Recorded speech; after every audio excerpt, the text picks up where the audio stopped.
Hello guys good morning अनि एकमुष्टमा हजुरहरूलाई मेरो तर्फबाट नमस्ते भन्न चाहन्छु। अनि आज चाहिँ हाम्रो गाउँतिर धेरै समयपछि पानी पर्दैछ हैन, पुरै गडाङगुडुङ गरेछ, कस्तो दामी भइरहेछ मौसम, त्यो शीतल पानी पर्दैछ, हुस्यान लागेछ। मेन त गाउँमा बस्नुको मजा नै यो हो क्या। अब होइन यस्तो सेटक्क हावा पानी स्वच्छ हुन्छ, सफा हुन्छ, कहिले जाडो जाडो हुन्छ त कहिले न्यानो हुन्छ है, यस्तै गडाङगुडुङ गर्छ।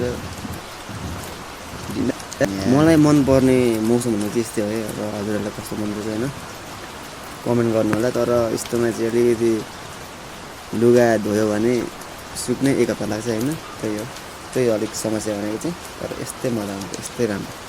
ठ्याक्क अब यो मोमेन्टमा चाहिँ होइन मलाई एउटा मनमा गीत गुनगुनाउँदैछ क्या। कहिले हावाको त्यो बेगसँगै हो,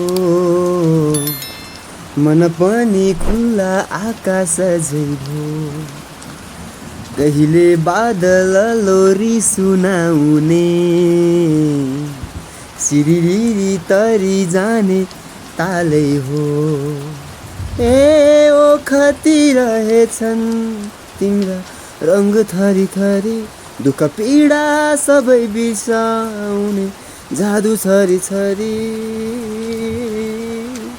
मलाई लैजाऊ न चरी, मलाई लैजाऊ न चरी, मलाई लैजाऊ न चरी।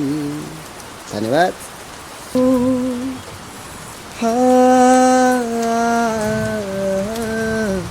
किसी रोज जो है समझ लेना बूंदों में मैं हूँ, सुबह धूप तुमको सताए है, समझ लेना किरणों में मैं हूँ।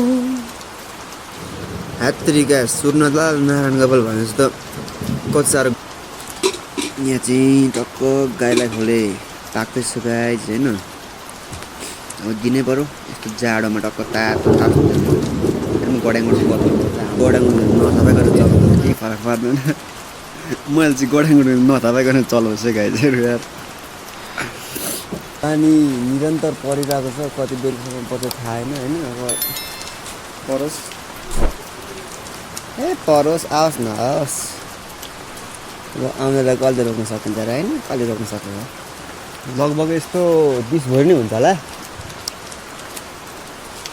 पुरा भिडियो हेरिदिनु भयो त्यसको लागि धन्यवाद। सब्सक्राइब गरेर बेल आइकन टक्क दबाइदिनु होला। धन्यवाद।